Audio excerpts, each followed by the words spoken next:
RMC, Apolline Matin. C'est déjà demain. 6h55 sur RMC et RMC Découverte. C'est déjà demain avec vous, Anthony Morel. Et Anthony, le printemps s'installe. C'est le moment de chausser ses baskets, de sortir faire un petit footing. C'est pas tout à fait mon quotidien. J'avais pas fait le lien. J'aimerais bien réussir à dire ça avec ce naturel.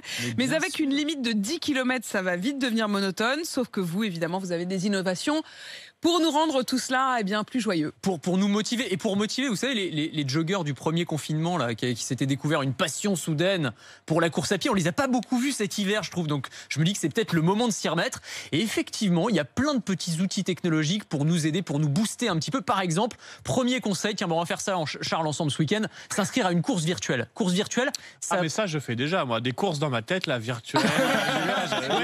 Je gagne des marathons tous les week-ends. Voilà, il est très fort dans sa tête. C'est Eliud Kipchoge, c'est le champion du monde de marathon. Non, course virtuelle, mais avec de la vraie sueur. C'est-à-dire qu'en gros, on s'inscrit à une course, même certaines sont payantes, donc 5 km, 10 km, semi-marathon, marathon.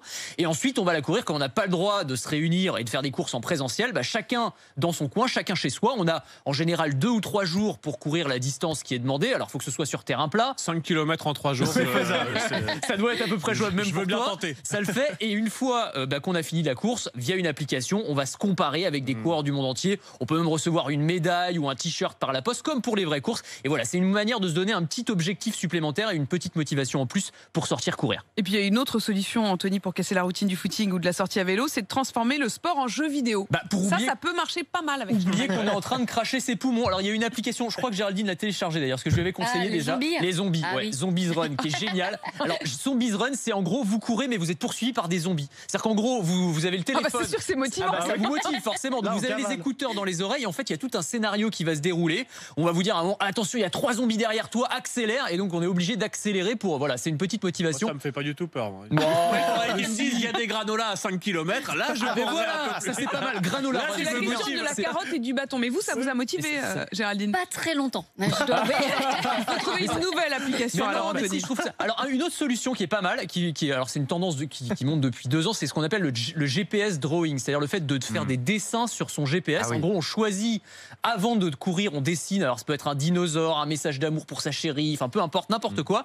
Et ensuite, on va courir dans les rues en suivant ce motif. On peut dessiner une carte de France de la même manière. Et à la fin, on a un très joli dessin sur son GPS. Ça sert à rien, on est d'accord, mais c'est joli. Voilà, c'est juste moi, ce que j'ai trouvé assez fort, c'est quand même ce coureur qui a dessiné la carte de France dans la limite des 10 km autour de Paris pour avoir le sentiment d'aller plus loin. C'est quand même très adapté. Ça fait une petite motivation en plus.